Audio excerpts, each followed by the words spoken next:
कराग्रे वसते लक्ष्मी करमध्ये सरस्वती करमूले तु गोविन्दं प्रभाते करदर्शनं समुद्रवसने देवी पर्वतस्तनमण्डले विष्णुपत्नी नमोस्तुभ्यं पादस्पर्शं क्षमस्व मे।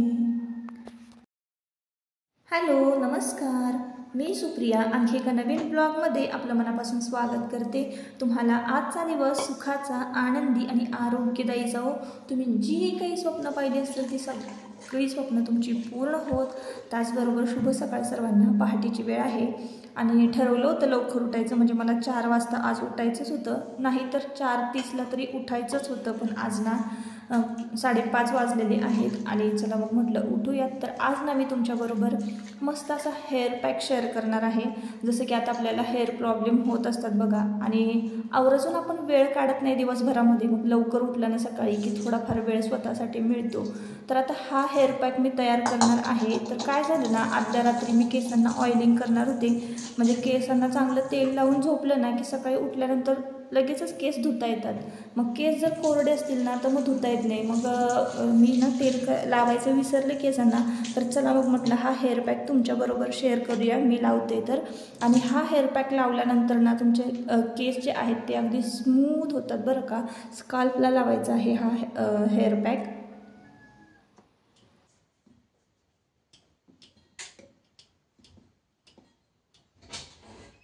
तर आता तुम्ही पाहिलं असाल की जेव्हा पण तुम्ही हेअर रेमेडीज करता किंवा केसांना लावण्यासाठी काहीतरी करत असता, तर त्यामध्ये कोरफड आणि कढीपत्ता वापरलाच जातो। तर यामध्ये मी थोडंसं आलं घातलेलं आहे। आलं काय करतं, आपलं स्काल्प रिपेअर करायचं काम करतं। म्हणजे आपल्याला फंगल इन्फेक्शन जर समजा झालं असेल स्काल्पला, कधी कधी कोंडा काही काहींच्या डोक्यामध्ये जास्त असतो आणि मग खाजवून ना कुठे कुठे बारीक बारीक जखमा होतात, तर ते रिपेअर करायचं काम आलं करतं। आपल्या स्काल्पसाठी आलं चांगलं असतं, पण खूपही जास्त घेऊ नका बरं का, थोडंसं घ्या। पाहिजे तर यामध्ये तुम्ही अनेक कमी जरी घातलं ना, किंवा कुठलंही इन्ग्रेडियंट्स कमी जास्त झालं ना तर काही हरकत नाही, आलं फक्त कमी असावं। आणि हा हेअर मास्क असा तयार करायचा आहे। तर मी कढीपत्ता आणि कोरफड आणि आलं छान मिक्सरला वाटून घेतलं, अजिबात पाणी न घालता वाटायचं आहे। आणि सुती कापडातून बघा हे अशा पद्धतीनं गाळून घेतलेलं आहे। कढीपत्ता, कोरफड आणि आलं याचं सार निघालेलं आहे। आता यामध्ये ना आपल्याला काय करायचं आहे, तेल घालायचं आहे। आता तुम्हाला मी सुरुवातीला सांगितलं की मी तेलच लावायला विसरले रात्री। तर आपल्या केसांना ना मॉइश्चर मिळालं पाहिजे, आणि मॉइश्चर असल्याशिवाय आपले केस ना आपण वॉश करायचेच नाही, तर मग ते खूपच ड्राय होतात। म्हणून मग यामध्ये ना खोबरेल तेल ॲड केलेलं आहे। छान मिश्रण तयार करायचं आणि केसांना इतकं भारी लावलं होतं मी, स्काल्फला जास्त लावायचं, म्हणजे मुळं जी आहेत ना ती केसांची स्ट्रॉंग झाली ना, पाहिजे ते पोषक तत्व आपल्या केसांच्या मुळांना मिळाले ना की केस छान होतात। तर सगळीकडे व्यवस्थित असं लावून घेतलेलं आहे। आता काय करायचं आहे, 1 तासभर तरी आपल्याला हे केसना असेच बांधून ठेवायचे आहेत, आणि 1 तासाभरानंतर आपल्याला ना हेअर वॉश करून घ्यायचा आहे। तर कसं आहे, हेअर ऑइलिंग पण होतं आणि हेअर मास्क पण व्यवस्थित लागला ना की आपले केस एकदम सुळसुळीत मऊ होतात आणि मुळांना पोषक तत्व मिळतं। तर अशा पद्धतीनं मी बघा हेअर मास्क कधीतरी वापरत असते बरं का, ज्या वेळेला मी लवकर उठेन ना त्यावेळेला। तर आता हेअर वॉश वगैरे केला आणि बाहेर येऊन बघितलं तर छान मस्त असं उजाडलेलं होतं। बाकीची थोडीफार जी कामं होती क्लिनिंगची ती आटपली, तुमच्या दादांनी चहा गाळून ठेवला होता माझ्यासाठी, तोच मी तुम्हाला दाखवत होते। असं आयता चहा मिळाला ना की दिवस एकदम भारी, एकदम मस्तच वाटतं बरं का। तर आज ना मुलांचा डबा वगैरे आटपून, घरातली कामं आटपून मला जायचं होतं माझ्या आईला बघायला, तिच्या डोळ्याचं ऑपरेशन झालेलं आहे। तर इथं मी ना सकाळी तासाभरात करायचं तरी काय, कारण तासभर तरी थांबावं लागतं हेअर मास्क लावल्यानंतर। तर मी इथं लोणी वगैरे ना काढून घेतलं होतं, लोणी फेटून घेतलं होतं। त्यानंतर कोबी वगैरे चिरून ठेवला होता, कोबीची भाजी करायची आहे आज, आणि पावट्याची आमटी होती भातावर। त्याच्यानंतर ना मक्याचे दाणे सोललेले आहेत बघा इथं, आणि आता हे मक्याचे दाणे नाश्त्याला भाजलेले आहेत। तर नाश्त्याला आपल्याला हे मक्याचे दाणे म्हटलं खावेत आणि मग तिथून पुढे जेवण वगैरे करून मग निघावं. तर मी इकडे तुम्हाला पातेल्यामध्ये दिसत असेल तर तूपसुद्धा कडवून घेतलं होतं आणि माझी भाजी चपातीसुद्धा झाली होती आणि मक्याचे दाणे भाजले. आता हे कसे भाजले एखाद्या व्हिडिओमध्ये सविस्तर नंतर सांगेन. मग आता हे मक्याचे दाणे खाल्ले आणि निघालो आम्ही चांदवडीला जायला. तर इथं आम्ही चांदवडी गावामध्ये पोहोचलो बहिणीच्या घरी. तर तिचासुद्धा अवतार बघा हा असा होता, कारण शेतातली कामं चालू आहेत आता आणि तीसुद्धा शेतातच होती. आणि इकडे तुम्हाला मम्मी दिसते, तर तिच्या एका डोळ्याचं ऑपरेशन झालेलं आहे आणि तिच्याकडे बघितलं ना तर ती काळा चष्मा घालून इतकी छान दिसत होती ना. तर नक्की कमेंट करून सांगा मम्मी कशी दिसत होती. तर खरंच खूपच छान दिसत होती बरं का. तर आता इकडं या दोघांची थट्टा मस्करी चालू झालेली आहे. काय आजी एवढं उलटलं की तिकडून आणून शिजवली माझ्या दाजींना खायच्यात म्हणून. चांगलंच काढलंच बाहेर. मी म्हणलं काय आता तुम्ही रोजच खाता म्हणून बोललो असता.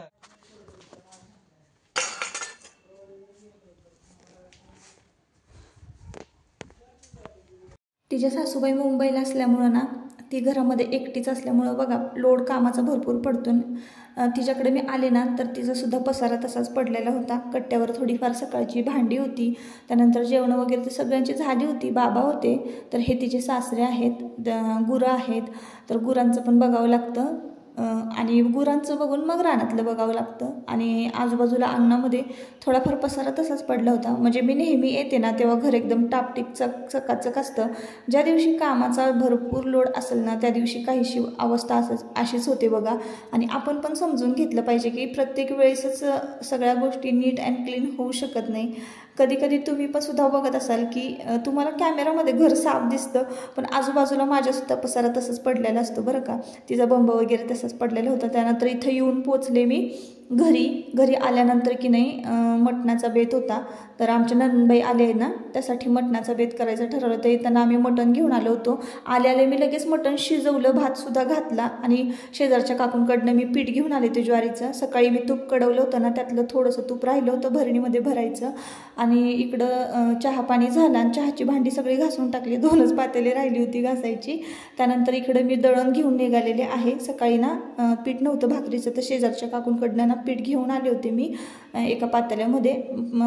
नंतर मग म्हटलं संध्याकाळी ना आपल्याला दळलंच पाहिजे पीठ दळण. तर मग दळण केलं, गोणीमध्ये भरलं आणि ना काय होतं माहिती आहे का, आता आमची जी ज्वारी आहे ना शेतातनं निघालेली, तर ती नवीन असल्यामुळं की नाही काय होतं माहिती का, भाकरीच व्यवस्थित जमत नाही आहे. म्हणजे अशी चिकट होत नाही आहे, एकदम असं पीठ रबरबीतच आहे, चिकटपणा त्याला जरा पण नाही. म्हणून मग मी काय केलं, थोडीशी उडदाची डाळ टाकली त्यामध्ये आणि आता पीठनं हे दळण दळायला घेऊन जाते. त्याचबरोबर मला ना थोडंसं मार्केटमध्ये सुद्धा जायचं होतं, जेणेकरून जे तोरणाचं साहित्य सामान जे आहे, खणाची कापडं वगैरे ते सुद्धा मला खरेदी करायची होती. आणि आता तिकडनं आम्ही चांदवडीवरनं 5:30-5च्या दरम्यान आलो. नेमके संध्याकाळ झाली होती. माझं स्वयंपाक वगैरे 6 वाजेपर्यंत आटपेपर्यंत वाटण वगैरे तयार करून ठेवलं, मटण शिजवून ठेवलं, भात घालून ठेवला. हे सगळी कामं झाल्यानंतर मग म्हटलं चला आता आपलं काम पूर्ण करूया. आणि ना काय होतं माहिती का, तोरणाच्या ऑर्डर होत्या. तोरणना कुठल्याही परिस्थितीत मला 4 ते 5 तोरणना तयार करून द्यायची होती. तर आमच्याकडचा ना महागणपती घाट हा प्रसिद्ध आहे. तर हे महागणपतीचं मंदिर आणि हा कृष्णा नदीचा घाट. तर असं काहीसं वातावरण असं संध्याकाळचं इतकं छान वाटतं ना. पण मी नॉनव्हेज केलं होतं ना त्यामुळे मी काही मंदिराच्या आत गेले नाही, बाहेरूनच बघा मी तुम्हाला दर्शन घडवते. आणि कॅमेरा झूम केला आणि तुम्हाला दर्शन घडवलं. तर अजिबात म्हणजे आतमध्ये मी गेलेच नव्हते. आजूबाजूलाच ना दुकानं आहेत फॅब्रिकची, तर तिथं मी गेले होते. आणि मग त्यानंतर घरी आले, त्यानंतर लगेचच शिजलेलं मटण एका बाजूला काढलं आणि आता ना मी मटणाला फोडणी घालते. तसं तर मी मटणाच्या रेसिपीज तुमच्याबरोबर बऱ्याचदा शेअर केलेल्या आहे, म्हणून मी अगदी जवळून मी तुम्हाला नाही दाखवत, पण मी कशा पद्धतीनं परतते. तुम्ही जर नॉनव्हेज खात असाल ना तर हा व्हिडिओ बघा, नाहीतर मग एवढा जो आहे एवढी व्हिडिओ क्लिप ती स्किप करा आणि मग पुढे बघा. तर आता मी लोखंडी तवा ठेवलेला आहे. असा लोखंडी तवा तुमच्याकडे एखादा असायलाच हवा बरं का. या लोखंडी तव्यामध्ये तुम्ही भाज्या कालवणं केली ना 1 नंबर चव येते. आणि बऱ्याच जणांनी आपल्याकडनं ना लाल तिखट घेतलेला आहे, म्हणजे कांदा लसूण मसाला, जे की मी मिसळलेलं आहे व्हिडिओमध्ये, जसं की तुम्हाला मी दाखवलं मागच्या व्हिडिओमध्ये. तर तशाच पद्धतीनं मी जे मिसळलेलं आहे, तर कशा पद्धतीनं मी करते तर बघा ना काय केलं मी. आल्या वाटण करून घेतलं होतं, म्हणजे कांदा भाजून घेतला होता, 1-2-3 कांदे भाजून घेतले, खोबरं खिसलेलं आहे, मूठभर खोबरं भाजून घेतलं, 1 इंच आल्याचा तुकडा घेतला आणि मूठभर कोथिंबीर घेतली. हे सगळं वाटण आहे ना खोबरं भाजून घ्यायचं. कांदा, खोबरं, लसूण, कोथिंबीर आणि आलं हे सगळं एकत्र करून वाटायचं आहे. आणि वाटण तयार झालं की मग लगेच काय करायचं, तेल घ्यायचं. तेल आपल्याला लोखंडी तव्यामध्ये तुमच्या प्रमाणे तेल घाला, तुम्हाला जास्त आवडत असेल जास्त, कमी. मी तर 2 चमचे तेल घालते आणि मग वाटण या तव्यामध्ये भाजून घ्यायचं. आता मी तुम्हाला एव्हरेस्टचा मसाला दाखवलेला आहे, मटण मसाला, तो मी नावाला घालते. अर्धा चमचा, 1 चमचा, जशी क्वांटिटी असेल मटणाची तसं बरं का. आणि आपला जो कांदा लसूण मसाला आहे ना 1 चमचाभर घालते. एवढं भाजी कालवण तुम्ही काही जरी करत असाल ना एकदम टेस्टी होतं बरं का, एकदम टेस्टी होतं. आणि कसं असतं ना, आता एव्हरेस्टचे मसाले मी खूप आधीपासूनच वापरते, लग्नाच्या आधीपासून वापरते बरं का. म्हणून मी एव्हरेस्टचे मसाले जे आहेत ना तर ते कांदा लसूण मसाला म्हणजे मी जे बनवलेलं आहे कांदा लसूण मसाला, लाल तिखट, तर त्याबरोबर मी एव्हरेस्टचे मसाले वापरते. मग आता समजा पनीर असेल तर पनीरचा मसाला वापरते, मटण असेल मटण, चिकन असेल चिकन, तर असं वेगवेगळे मसाले असतात ना तर ते मी वापरत असते एव्हरेस्टचे मसाले. तर तुम्हाला पण कसा अंदाज यावा, ज्यांनी माझ्याकडून लाल तिखट घेतलेला आहे कांदा लसूण मसाला, तर मी कशा पद्धतीने बनवते ना याचा अंदाज यावा ना, म्हणून मी झटपट अशी रेसिपी शेअर केली. आणि ना मस्तपैकी तयार झालेला आहे आपला मटणाचा रस्सा. तर मटणाचा रस्सा मी कशा पद्धतीने फोडणी घातला तुम्ही पाहिलाच असाल. आता मी ना याच तव्यामध्ये काय करणार आहे, सुक्कं मटण परतून घेणार आहे, जेणेकरून आपली भांडी पण जास्त खरकटी होणार नाहीत.